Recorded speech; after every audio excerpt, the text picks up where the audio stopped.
Good morning, Jim. I'm not It's even not gonna morning. try. Not even gonna try to say something. Yeah. It's not morning. Oh, you're so right. Not where either one of us are. Yeah. Hey, I was looking. I like where the all our stuff that invites all the people, and it says, "Grab your standard and have a seat. Pull up a cup of coffee and join us." And what year is? I think you've got a This is 1980 a there.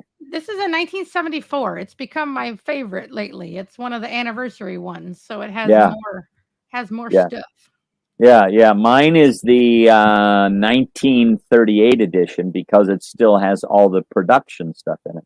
But I think it was taken out later than that, wasn't it? Or do you remember? Yeah, I think I 46. I think Yeah. before that is still. Yeah, They've added so some of it back in on certain years. So yeah.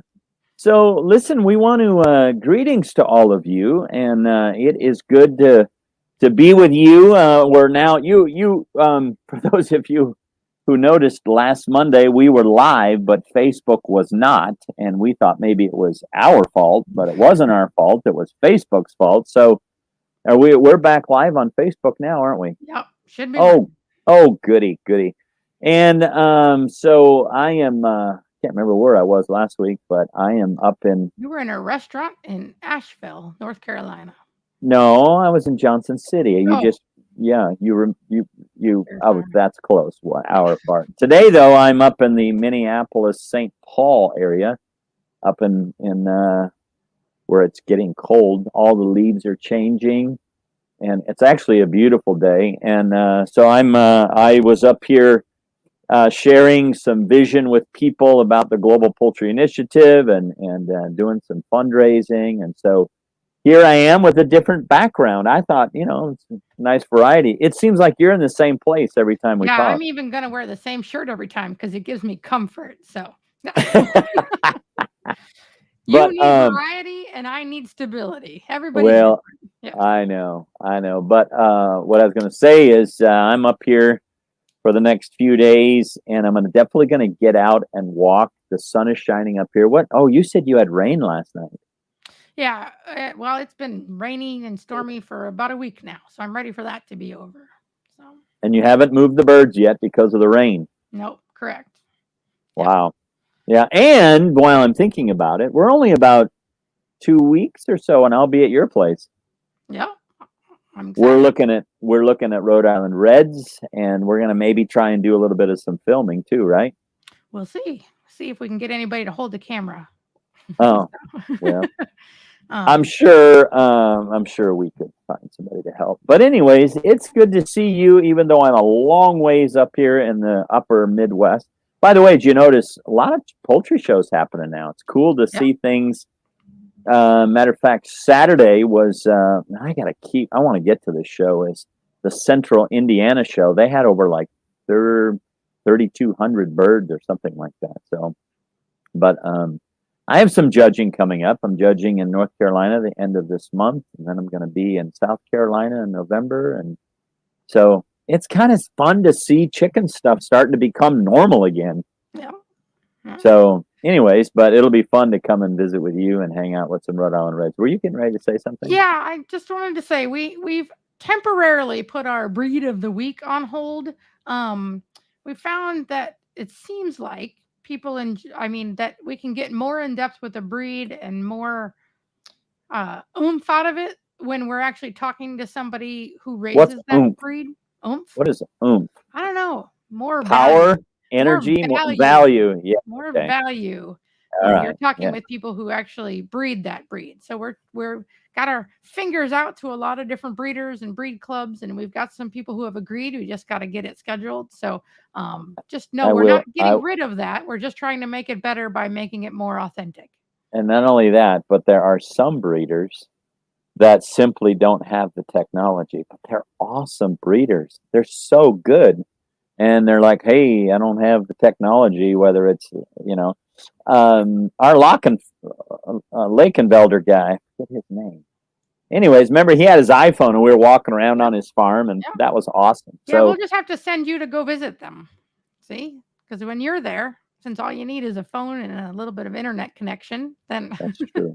That's you can true. make it happen. But That all is right. true. All right, what are we doing today? Okay, today we are doing the selection spotlight. Let's see. Here we go. Uh,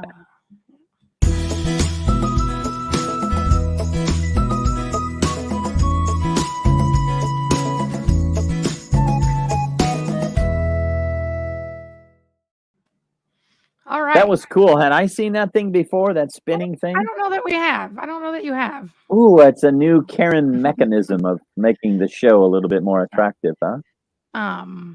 So Jim, why do we call any birds?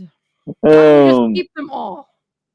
Oh, well, listen, this is a word that, frankly, not a lot of newbies miss it. They keep everything longer than they should. Simply put, and we want to be as simple as we can, especially for new people, but even for just for the sake of simplicity, culling is getting rid of birds. Remember, all of you who are dialed in and watching with us today, or those who will watch later, we're all about responsible chicken breeding. That's the name of our show, and that's what we're educating, that's what we're promoting. And part of being a responsible chicken breeder is culling. And culling means you're getting rid of a bird for a specific reason. You're not allowing it to be in your breeding program. Is that simple enough, Karen? I think so. Yep. Yeah. And I think good. pretty much everybody agrees it needs to happen. Yeah. Well, that's not always true. Some people, they would agree that it needs to happen. It's whether they postpone it for months and months and months, and then their feed bill goes up, and they have this little sick pen that they put birds in, and there's all kinds of things. But yeah, I guess I would agree with you that most people agree that it needs to happen. Okay.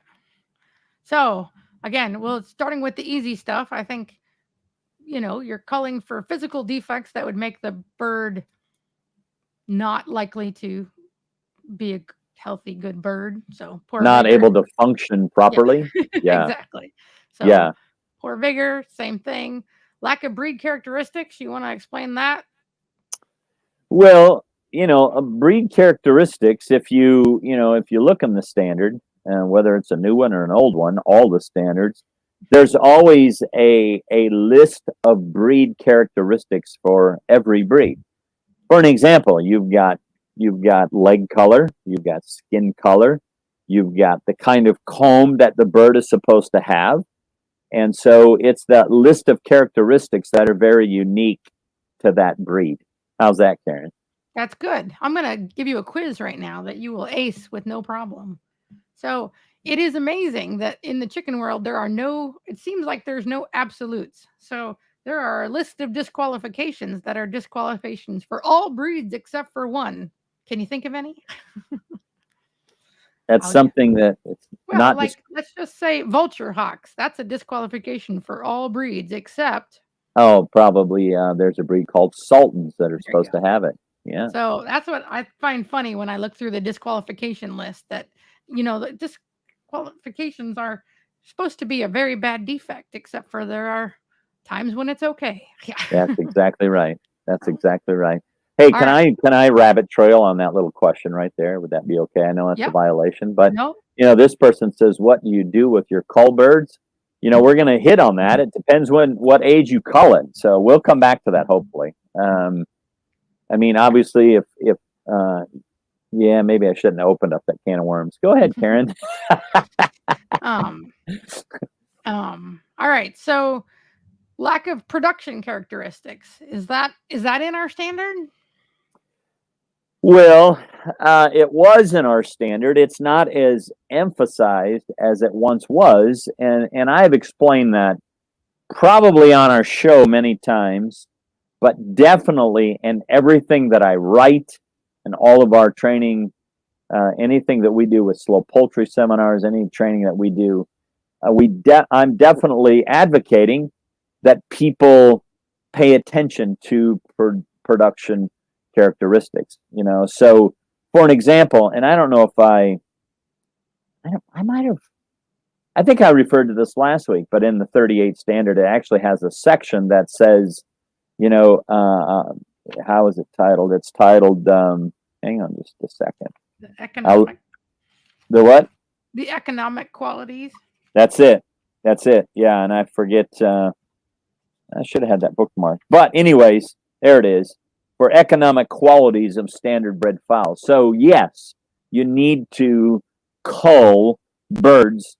If you're going to be responsible at chicken breeding, you need to cull for production qualities or production characteristics. And even though the standard isn't as in your face about it as it used to be, most breeds still in their breed standard have an economic quality section at the top of the standard of each Mm-hmm. breed. And if you buy into the fact that the standard was written when the birds were at their most productive, just breeding to the standard, if you pick the type and all that stuff, you should still be breeding towards production. Yes, Okay. yes, and obviously there are, in my opinion, good judges will select birds that have production qualities with them, which comes with body type and so forth. And we'll expand on that as we go here.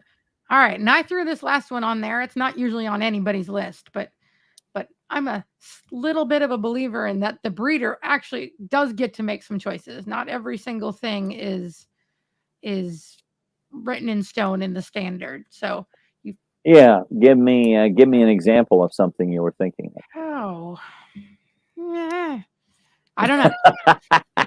We'll see. We'll get to it. But Okay, all right, okay, but I feel like there's a lot of stuff that people like. I like a shorter leg on my Cornish than somebody like you, where the breeds just end up being, a little bit more fine tuned to that breeder.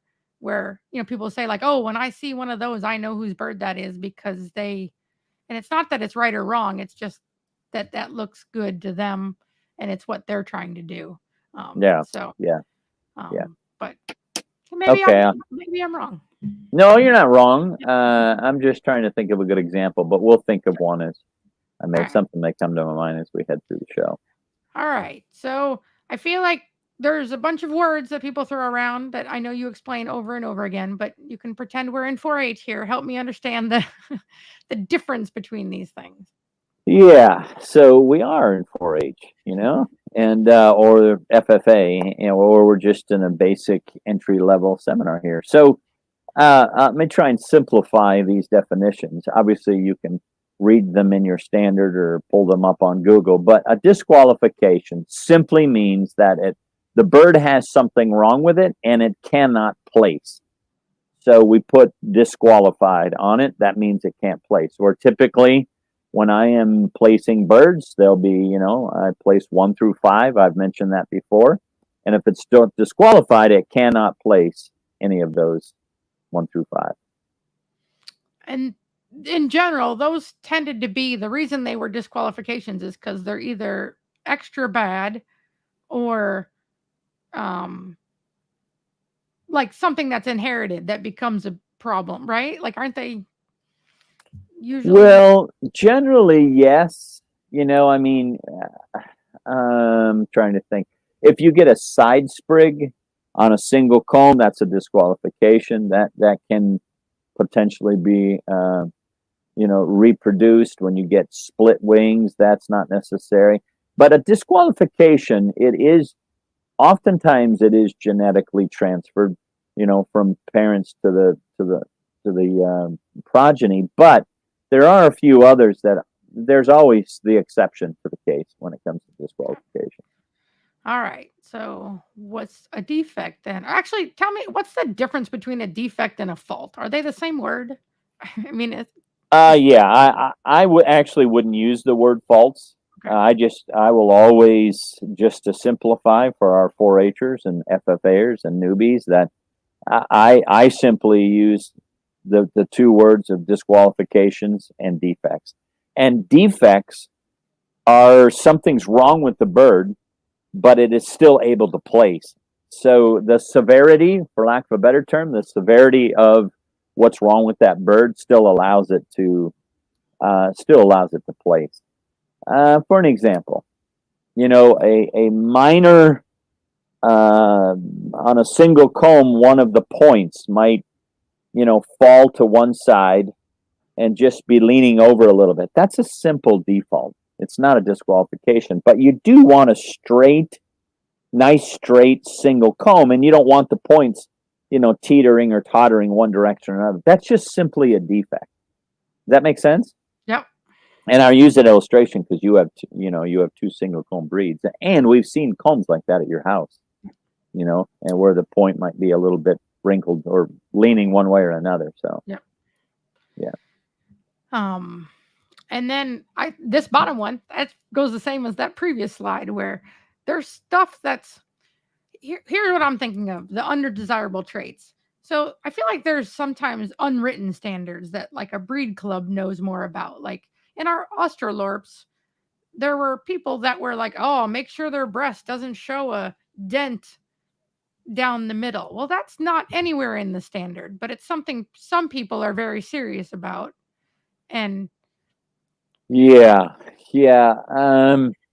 You know what they're referring to is those when there's an overlap of some feathers, and you do want that smooth breast. And I'd have to go look digging a little bit in the standard as far as there's definitely some of those, for lack of a better term, unspoken undesirable traits. So I would agree with you, and that I didn't think of any off the top of my head. Again, I might think of something as we continue with the show. Are these kind of the categories that we're thinking of discussing further, right? yeah. I'm going to go with Seth here because he really helped me out with the undesirable traits. And I would say the same thing's true on my Rhode Island Red Legs, is that Seth says he's been working with a brown leghorn project and my flock lacks the deep yellow shanks. So he's been culling birds that lack the yellow shanks he's looking for. So, Yeah. he's just sort of turned his focus onto that, and it's not that because Yeah. that's one of his goals. So, Well, not only that, but that's what the standard calls for, a yellow leg. And so if he's got brown leghorns, I'm curious, Seth, on whether you have light brown or dark brown. But if the bird is, if it doesn't have yellow shanks, and you need to be working toward yellow shanks, which is the same as true with some of the work we were doing with the Australorps, right? yeah. Did we have some color issues? Some white bottom of the feet or Oh, yellow bottoms of the feet. Yep. Yeah, that was it. So it's really just defects. So I think maybe what I'm feeling is you can't focus on, I mean, every bird has defects, right? That's the whole no bird is perfect, right? So That's true. You can't fix 17 defects all at the same time. So That's true. it might be, what your goals are is that you're working on this one thing, or these two things is what you're sort of laser focused on. Yeah, I'm okay with that. I think that's a very simplistic approach that's necessary. Okay. Yeah. I don't know. I never know quite what I think from minute to minute. So all right. So this is, again, I like to spring all this on Jim and don't let him talk. So this is what I'm going to do now. So this is how I think about my selection. When they're in the incubator, every egg is just as likely to be kept or culled. So I feel like they're on a very even seesaw right there. Who knows what's going to happen? But once they start hatching, now they're gonna start collecting little blocks, little weights, little points. Where okay, so this is pretend this is one female. So she hatched, she's in good health. So right now she's more likely to be kept than culled because all I know about her is she's healthy. All right. So time goes on, they're in the brooder now. She's growing good, she's doing well. Still, but she's a little bit of a bully. I don't love that, but it's not going to be enough yet to. She's a female bully? Is that what you're implying? A little bit of a female bully. I know that's impossible. So not only the boys are bullied, that the girls can be bullied. It's true. I would say so. Yep. Oh yeah, I've seen some bully chicken girls. All right, go ahead. I'm sorry. So now we're in grow out. They're running around out there. I'm starting to be able to look at their actual bodies a little bit better. She's sprung her comb out. And her comb's not perfect. She's got an extra point. She's got too many on there. She's still got a nice wide skull. Right now, her positives still outweigh her negatives. So she's still leaning more towards the keeping scale. And by the way, can I comment? Yep. Back up. Take that off of there. I'll back up. No, you don't have to if you don't want to. I can do it. Okay. Yep. Yep. So what I do want to compliment this on is those things that are causing you to keep the bird are very, very significant, which you kind of, that was the point of what, why you, one little extra point on a comb is only a half point cut when you look at the scale of points in the standard. So you're on a roll here and you better keep that chicken. So go All ahead. right.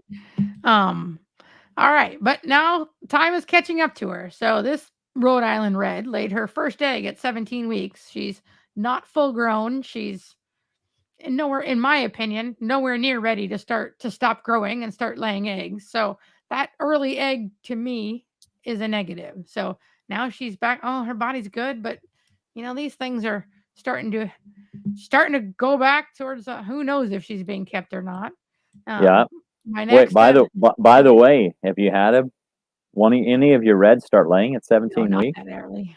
No, but if Okay. I did, yeah. But no, not that Yeah. early. But Yeah. I with my Australorps, I had some culling for birds that started laying at between 15 and 17 weeks. Yeah.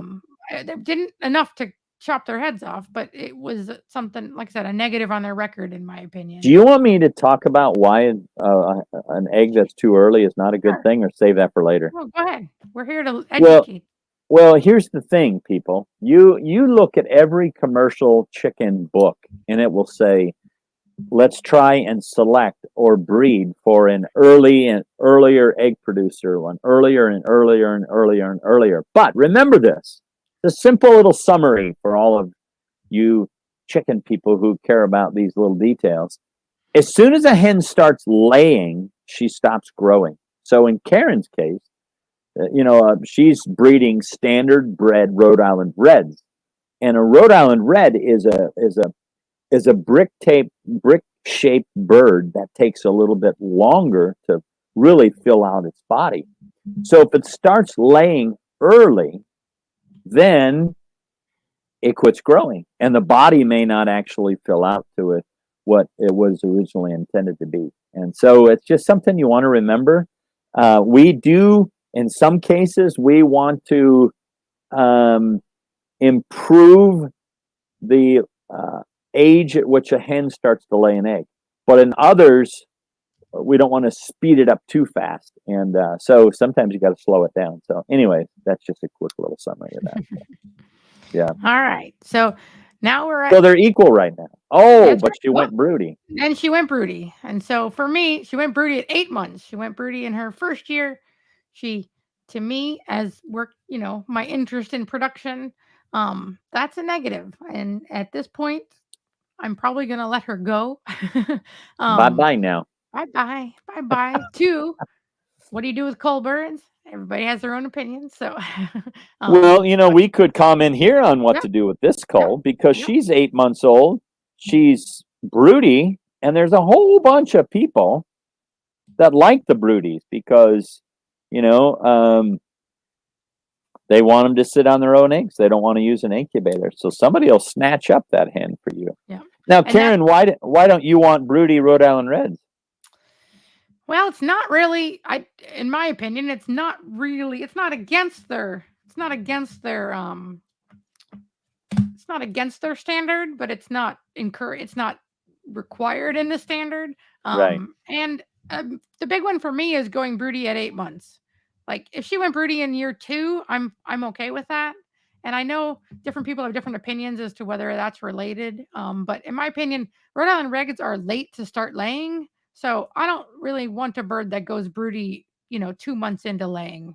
Yeah, and as soon as she starts Mm, laying, then she quits for 6 to 8 weeks, if that's a good molt, a good, because you got a breaker of being broody, and then she might go into a molt. And so it hugely, all you listeners, broodiness greatly affects your efficiency of production and the value of how many eggs that bird's going to produce. So those are just, you know, uh, some things that we want to think through.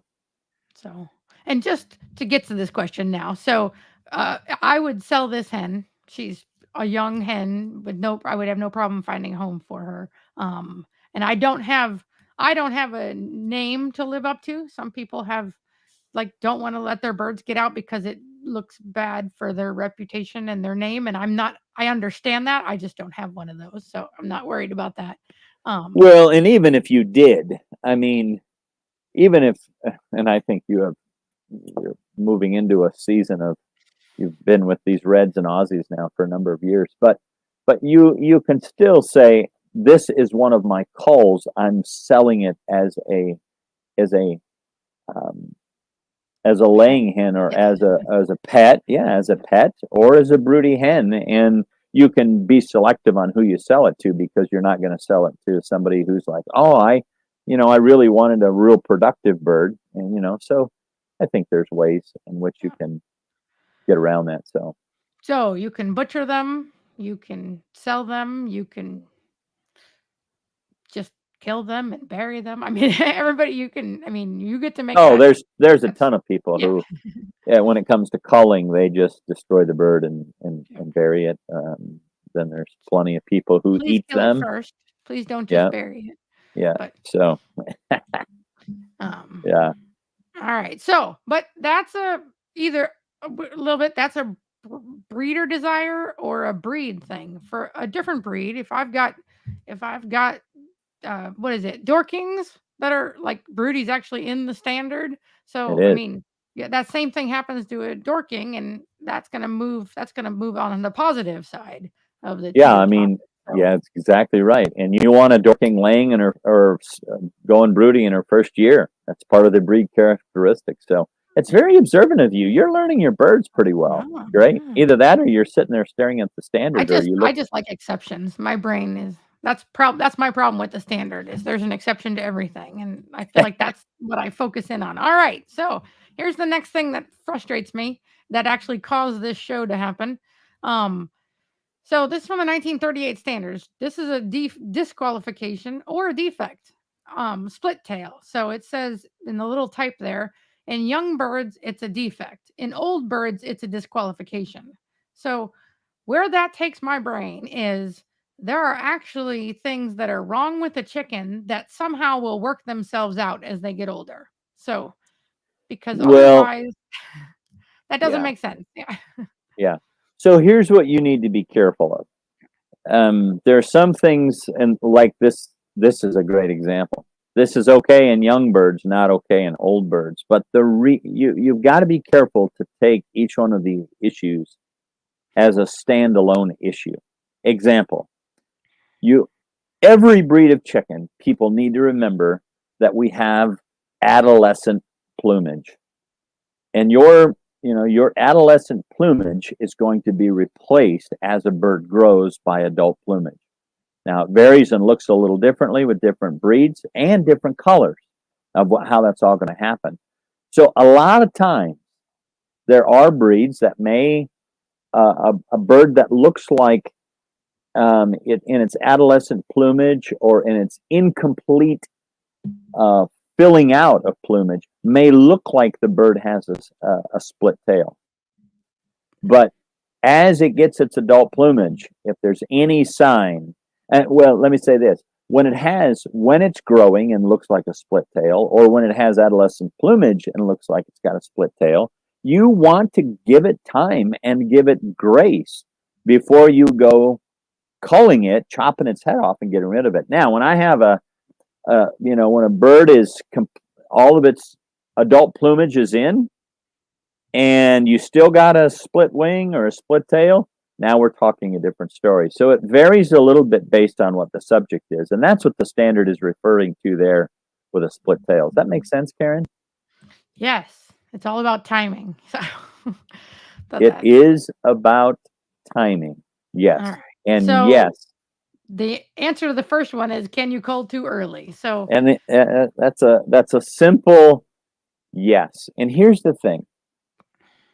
When you get to know your breed, for an example, Karen, one of your favorites is your Rhode Island Reds, and you had Australorps as well. Or I can talk about my years of experience in judging Plymouth Rocks, Barred Plymouth Rocks, and New Hampshires, two of the breeds that I've had for many, many years on and off. A newbie a newbie who doesn't know what they're looking for in a barred Plymouth Rock may, they may call their bird too early. And so the idea of, as you learn the bird, you learn the breed, you learn the color, you will go, I know what this is going to turn out to. I know exactly how this particular fault that I'm seeing, or excuse me, the defect that I'm seeing is progressing. I know that I can call it now. Does that make sense what I'm saying? Yeah.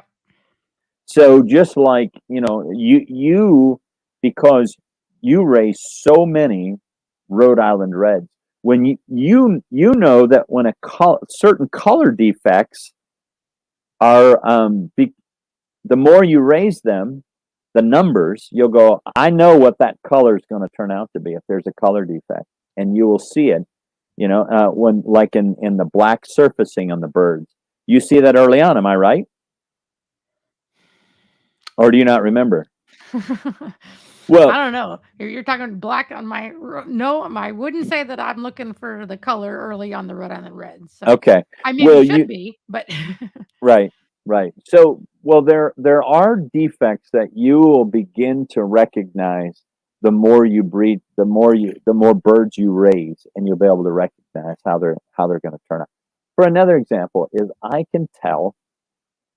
when I can tell by the size of the feet on a barred Plymouth Rock, somewhat how big that bird is going to be, because it's got massive feet, and I can walk, and I can compare feet and development of the size of their feet. And so you definitely can cull too early, but typically when you're a newbie, I say err on the side. I'm going. There's a gal in the Sustainable Poultry Network. She's raising out a bunch of light Sussex, and she's got Sussex from at least three different sources, and they're all looking different. Well, she is wanting to jump in and practice culling, like I should get rid of this and get rid of that. I'm like, wait a minute, when you kill it, I can't bring it back to life. So in this learning process, it's like, let them grow out. I mean, there are some obvious things to cull that we'll talk about, but for newbies, I'm telling them err on the side of waiting a little bit longer before you go getting rid of the bird. So all right. And then so the last one, um, are you ever safe? Can you ever look at that bird and say, "Oh, look, it's doesn't have any of the things I'm worried about." Like if he's good at 1 year old, can we breathe easy at all or well, trying to think of a good example.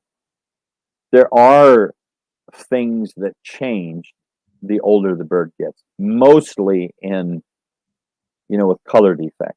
For an example, I remember when we were hatching, we were doing just hundreds and hundreds of Buckeyes in SPN USA. And I remember Don Schreider, I got some Buckeyes from Don Schreider, and Don's like, here's a 5-year-old hen. She's completely blind, and she had some white feathers. And what I learned from Don and from that particular experience is the older Buckeyes sometimes they get some solid white feathers. But again, his whole point was, Jim, don't look at what's on the outside. This hen will produce incredible progeny. Get as many eggs as you can out of her. So he basically encouraged me, don't look at what's on the surface. Look at what you feel and handle it, and get a sense of what you're trying to reproduce. So my point is there are some things that the older the birds get, there are some defects that um, will increase. Are you ever safe? Sure. I think the longer the bird's alive, the more you will go, this bird has been productive for 2 years or 3 years or 4 years. And so in a lot of ways you are safe. Did I that's answer that good? that's what I like to hear. Yeah, did I answer that? Not that I answer it good, that I answer it in a way that you can understand it. Yeah, and I mean, I always feel like, its skull is unlikely to start getting skinnier as it grows The or the skull will depth of never its get body and skinnier. stuff like that, but I do see their color patterns, or you know what I mean, like that stuff can change over time. Right. And some of it isn't good until a certain point, and other ones are good until a certain. I mean, it can go either way. It can get better Right. with age or worse with age, or Yeah. um, Yeah. but that's where the breed specific, dialing into your breed clubs and other people of your specific breed can really help. Yeah. Yeah. Um, all right, so I'm about to run you through the list of things, and some of these are super easy. So a lot of it, I start trying to list just the physical defects, and then halfway through I realize, some of these are also vigor, but because physical and vigor can be the same thing. But I'm pretty sure all three of these, at any point, if you see them, we should get rid of them, right? We don't have to wait. Do they ever? Man, Do they ever you're, reabsorb their limbs, or you or really, that's or quite the list. or do What are you do they? talking about? An extra limb, like a third leg? Yeah, I've had birds hatch with an extra pair of legs. A good That's four-legged true. bird. So, Hey, it um, can get across the road faster. missing eyes, stuff like that. Yeah. So Yeah. obviously Yeah. at hatch, the major physical things. Now crossbeak isn't. Sometimes it's visible at hatch. Sometimes it either develops or you notice it later. But basically, you're not coming back from that, right? Just You're never coming back from that. okay. You need to cull every crossbeak. Any missing limbs or extra limbs should be Okay. culled. And if you have organs hanging outside the body, then you need to get rid You of need to them. tell that to the Facebook groups. How can we save this bird whose intestines are entirely outside of its body? Anyway, I don't like to insult. That was me rude. I apologize, everybody. All right, but we get harder, right? So when can you look at the bird's toes? Can you look at them at hatch? Do you look at them at 3 weeks, 6 weeks? Do you ever see crooked toes right out of the shell? I've seen webbed toes, Yeah. like where two of them are webbed together. Yep. I But would cull those. yeah, And you will. I have seen crooked toes within the first few days of their life, and those are never. I mean, there again, there might be a minor bend or a minor crookedness or a minor twist that you could give it a little bit of time, but generally, extreme crooked toes are never going to straighten up. And don't put a limb or a stick on there trying to straighten it out. Just cull the bird. So, and that's one of the problems with crooked toes is it environmental? Is it genetic? So, lots of people try to keep going, but I feel like truly crooked toes is one of those. I won't say what else it's like, but you know it when you see it. That if you're questioning, is it crooked? Is it not? It might not be, but it like when you truly see ones that are, you're like, oh yeah, that.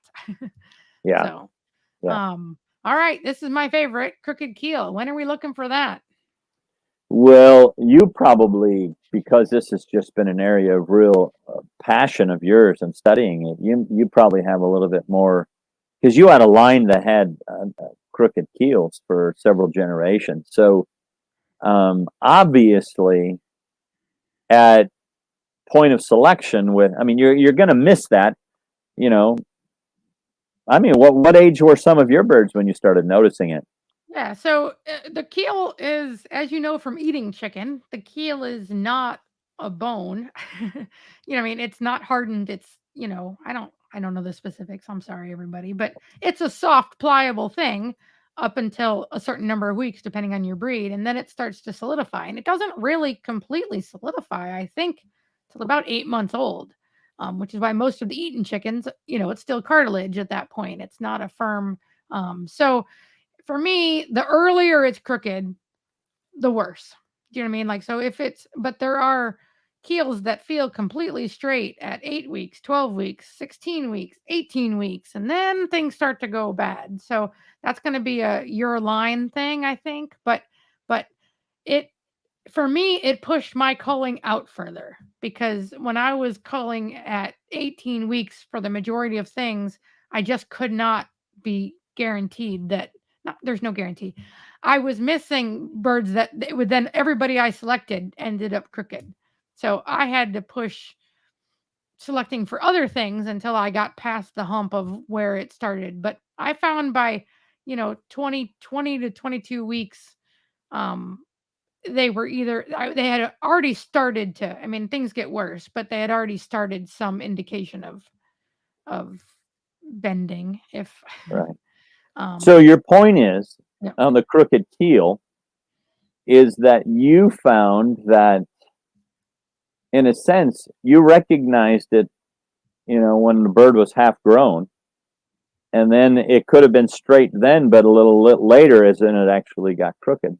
yeah, So it's safe to say that I would say, that checking those keel bones up until, that first year, is that safe? yeah. You Yeah, need to, and then at some point, and everybody's got their own level of comfort, right? So there's people that say, "Oh, that little dip in their keel bone from the roost is just fine at 3 years old." And there's other people that say, "No, it should still feel like the edge of the table. It should be completely straight." So I mean, you get to choose if it's something, how much you care about it and what, that's a trait that has a spectrum. It's not a yes or no thing. yeah, So, yeah. I'm good with that. yeah. I'm good with that. Here's another one that plagues me a little bit, the knock knees. Yeah. There's an age growing out where it looks to me like everybody's got knock knees, and Hmm. I get a little nervous, but Yeah, and again, this is where you have to be very careful, breed specific. Like barred Plymouth Rocks, well, and my New Ham. They both can look like, as you just said, they can look like they um, have knock knees as they're growing. Here's what I compare it to. It's kind of like a tall, skinny junior high kid who hasn't finished growing. The legs look big and lanky, and they're, and they kind of stumble around. I'm exaggerating a little bit to make my point, but that is true. And even with your reds, I mean, they can be. It looks like, man, what in the world? And what we're waiting on is for that body to finish filling out, so it really fits on the structure of those legs. And that happens with reds, with Plymouth Rocks, with Orpingtons. Oh, I've seen Orpingtons that are going to be just outstanding birds. You're like, look at them old, junior high looking feet as the bird runs around and it's kind of stumbling around. And so it's very important to learn that as you go. And so I'm very careful to, you're not going to say, oh, that bird at 3 months is knock kneed. Give it a little bit of grace period, because once you kill it, you can't bring it back to life. You may kill the best bird. and we haven't really. Everybody's still waiting for us to give them a date.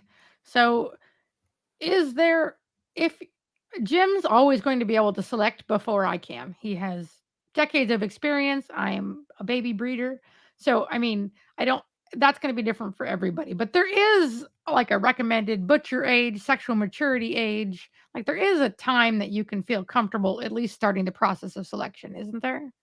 Well, it varies by breed, and it also varies by the line or the strain that you're dealing with. And I know some of you listeners, you might be wired like Karen, like, give me the exact drop dead date. You know what? That's not part of breeding, is learning and studying and observing the bird, the breed that you're working with. And so um, I'm you not going to know, force you into it. You can say, no, there's just not a single answer. It's too there's not a complicated. single answer. But I will say this, that when a female starts laying eggs, she's done growing. And so if I've got barred Plymouth Rocks or Rhode Island Reds or buff Orpingtons, when the females start laying, I'm going to compare the males. That's about when he's completely finished growing. And if he's finished growing and now then he's got knock knees, he's probably never going to be fixed, and he needs to be culled because of knock knee. And if we see knock kneed in a show ring or in an exhibition competition, he'll be disqualified. Let me tell you why knock kneed is a big deal. Okay, it's because generally most of the birds that are knock kneed, that means their legs are too close together. And so what we have is, and I tend to find it on males more than females. So what you have is a male who has legs that are too close together, and he's not stable enough to be able to reproduce and mount a hen. So that's one of the reasons, and so it just creates this instability when he's walking. So knock kneed is kind of a big deal, or it All is a right. big deal. Now I, like always, just looked at the time and went, "Oh gosh." Um, so let's get back to this, and I'll try to be. So we're moving on. So as they again getting older now, so there's things that go wrong with the tail. When are we really looking at? Well, again, you are be very. I'm gonna just say this because I don't want to take too much time on specific things. Tails need time to fill out, so be careful not to err prematurely on saying this tail's terrible and getting rid of it. Wing issues, with the feather on wings is going to be as soon as they get that adult plumage. Split wings, you can usually tell pretty early. Again, when I see adolescent wing feathers, wait till the adult plumage comes in. So, I was a bit panicked on my first Australorps that, at 6 weeks they've all got a little white in the end tip of their feathers, and I was like, I saw the parents, none of them had white in them. So I and know then that. you saw when they Yep, got their adult plumage, yep, it nothing, went away. Yeah. completely Comb nothing. Yep. issues, you'll be able to, I can call combs pretty early, at 12, 14 weeks, I'm start to really pick up combs that we can get rid of. And again, that's learned by studying and looking and observing all the different combs that come through your grow out pens. But if you've decided that a side sprig is a no go for your flock, then you can cull as soon as you see one, right? It's never Absolutely. gonna reabsorb or do you know No, what I mean? no. Like, so that's one of the earlier Soon as, things you can. absolutely. That's good. Okay. That's good. You're becoming an expert, Karen. No, just talking. All right. So, I just forget about duck foot, but that have you ever seen that? I mean, Oh, where yeah, is that in the babies? I would feel like that should be in the it babies where is. it's It pointed is in the forward. babies. And frankly, I would say 90% of the chicken world miss it because their birds are on the ground, their birds are on shavings, and so it most of the time when you catch it is when you're in a show coop or the birds are up and you're observing them. But that's where all of the foot is completely flat on the ground. There's a good description in the standard. You can see Yep. it in there. Yep. So Um, blindness out of here. both eyes, right? It's got to be both eyes, I think. Yeah, I mean, I'm not going to breed from a bird that's blind in one eye early on, but you What ab- can, and but definitely both eyes. You want to cull it. when are you looking at weight? I mean, like a bird. Okay, so a 2-year-old bird that's overweight or underweight is an obvious. You know what I mean? Like, but at what point during that grow out is it being too big or too small? Too much? Is that just in relation to its peers? Probably more than. Yeah, and I think when it comes to weight, this is really complicated. Let me just kind of scratch my eyes. No, I'm just That's kidding. good. I tell you that you have to hurry, and then I make you answer a Well, complicated the question. thing is on weight, you know, there are seasons and times when birds are too heavy, and so generally if a bird's too small, it's almost all the time going to be too small. And there are going to be times when males in the spring are mating, and they care more about mating than they do about eating. So they're going to be a little less weight. So for me, I'm going to weigh a bird at about you know at a 16 to 18 week mark, and then try and jump up to the 1 year mark or somewhere. And it's just again that's learning and paying attention to the different seasons in which the birds may weigh a little bit more than others. And if you constantly are feeding your adult birds and not portioning that, you're going to have fat chickens. So those are all things you got to take into consideration. Yeah, and the molt makes all the difference. And so, yeah, just being just an edge of caution when you're know one thing. All right, we certainly do not have time, but I just need to bring up when you're doing your big cull. A lot of it is the breed characteristics, right? I mean, just what the standard is going for, and you should be waiting till they're adults or at least solid cockerels, right? Yeah, and we talk about breed or standard characteristics. Go to your standard, read. I've said this before, I'll say it again. Responsible chicken breeding. Go to your standard and read about your breed.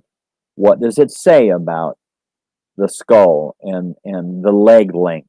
Uh, Read all those descriptions and try and make the transfer to a silhouette of your bird, and that'll help you in that whole selection process. So I don't know. There's Yep. what 25 things here, so I don't know if you want to expand on any of this. All right. So you eventually do get to look at color, though, right? You eventually get the luxury of looking at what your bird looks like. I feel like that's one of the last things you can look at, both in age and in importance. But Well, see, that's tough too, Karen, because once you become really good at it, you look at everything at the same time. okay.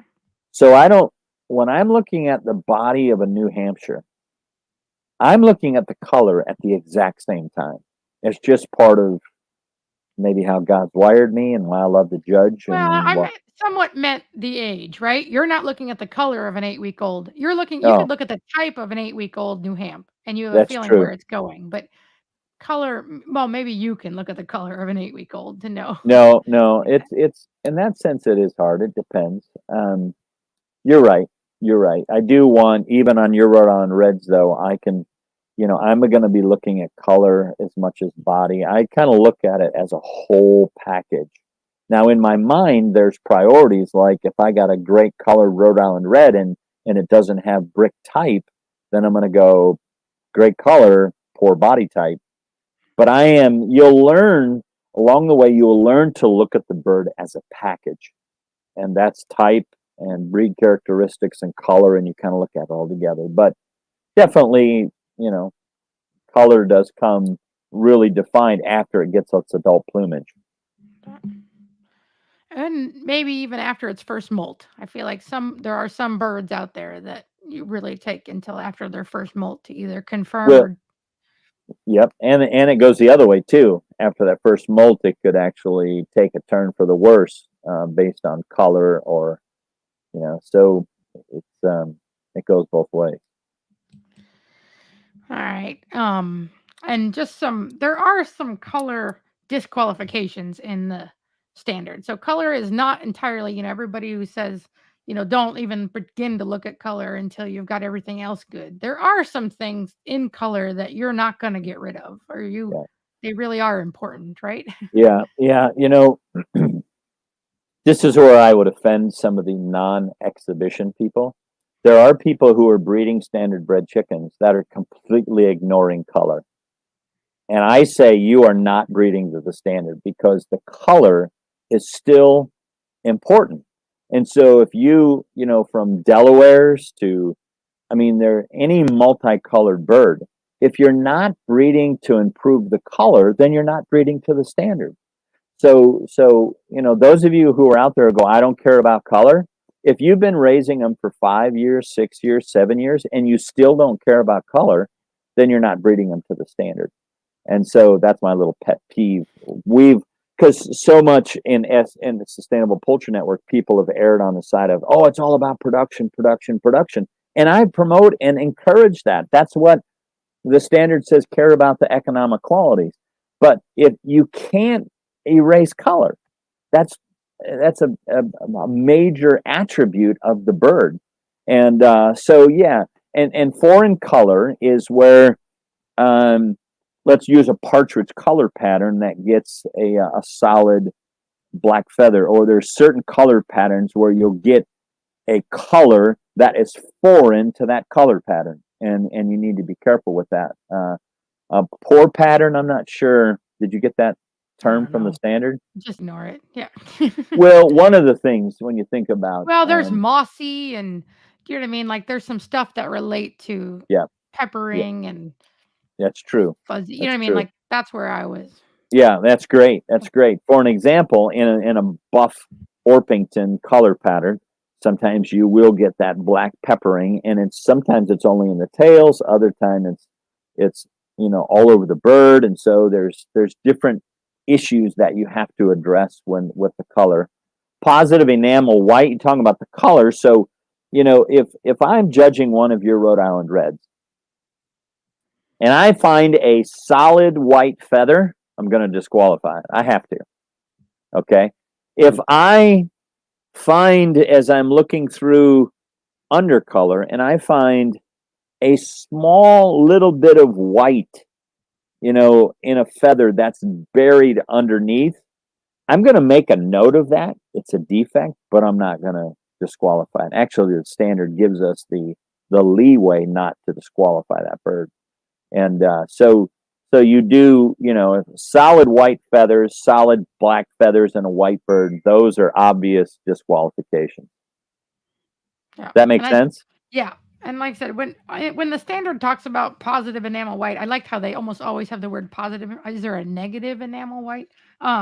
But it's in the wattles or the earlobes or on the face or on the comb. You know what I mean? Like where you're not expecting to have the Right, white. right. Yeah. There's every single bird that has a white earlobe can err on the side of some of that white creeping up into the face. Now, obviously, like a white-faced black Spanish is supposed to be It gets white. to have a lot of positive white. Yeah. It does. It does. No And luxury. I've never been overly attracted to them, but when you see a good one, oh man, it's an impressive bird. It's really impressive. So In my brain, whenever people talk about I don't care about the color, because I come from the dog world, no matter how golden retrievery a golden retriever is, if it comes spotted like a Dalmatian, it's not going to look like a golden retriever to me. Like if everything else about it is exactly like a golden retriever, but it's got a Dalmatian coat, I'm just like, what did you sell me? It's just not right. Do you know what I mean? Like, yeah, so while maybe the specifics for my production birds aren't is like, I'm not calling every bird whose neck ticking is not perfect, but I want it to look like a Rhode Island Red, and I want to work towards them looking better. So, yeah, that's yeah. great. All That's right. very, very So good.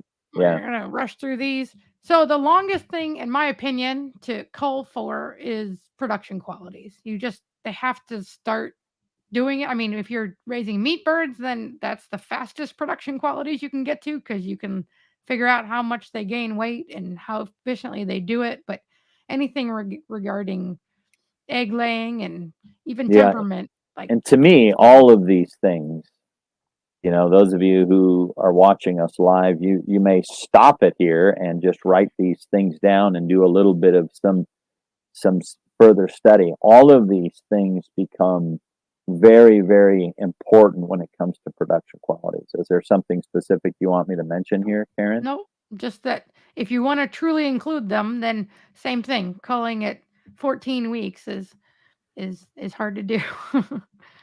So Yeah, this Erica from Alaska, she's like, that's a great comparison with dogs.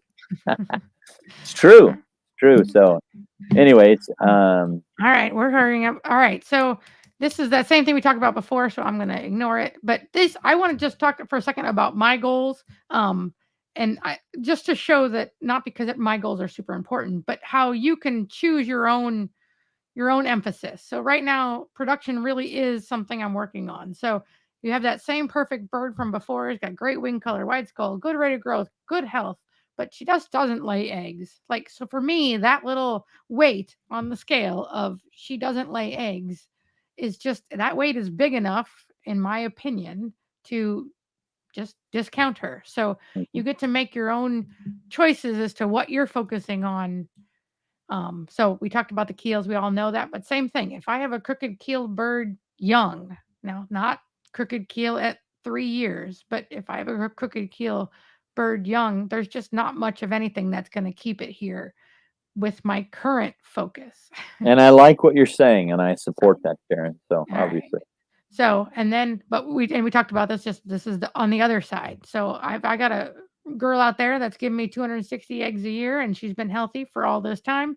When she's 5 years old, if she has a solid white feather come in like Jim's Buckeyes example, I'm okay with that. you know what I mean? Like, but I wouldn't be okay with it after the first molt. So time changes things. Um, Well, and if you get a Rhode Island Red that lays 260 eggs, I want to handle her. I know well, you just, well, no, actually, now that I'm penning separately, I have some. So that's that's the awesome. difference between. I did not think I had any because my flock records were never anywhere near that. But now that Well, you I'm, have some red girls that are at 200. well, Wow. that's what made me say, I'm like, I want more of her. So, I mean, That, I wasn't really seriously into the production of the Rhode Island Reds because it's not something anybody really demands. But yeah, now that I know it's there in some birds, like, why not lean into it? So, that is great. so That's all great. right. That's I great. think that's And I it. and Go ahead. I like the illustration, So anyways, hey, this was thanks for putting your extra time into this because we're always kind of pondering new subjects, and I thought this was excellent. And so all of you who are listening, do us a huge favor: share this, promote this, and get more people involved in our responsible chicken breeding live every Monday at 2 o'clock. And so there it is. What's he say? Thanks for sharing the good comparison. I use that to explain heritage breed. That's great. So And if anybody knows, like I said, we talked about the breed of the week earlier. So if anybody has breeders that they really look up to, and they think, we can connect them with Jim to see if they can come on and talk about their, even not even their specific breeding, but just that breed in general. Or if any of the breed clubs want to join us, we are more than happy to turn the hour over to you with help. You don't have to do it all yourself. Um, but yeah, to try to bring more breeds in detail to people. yeah, So, yeah. Hey, it was great.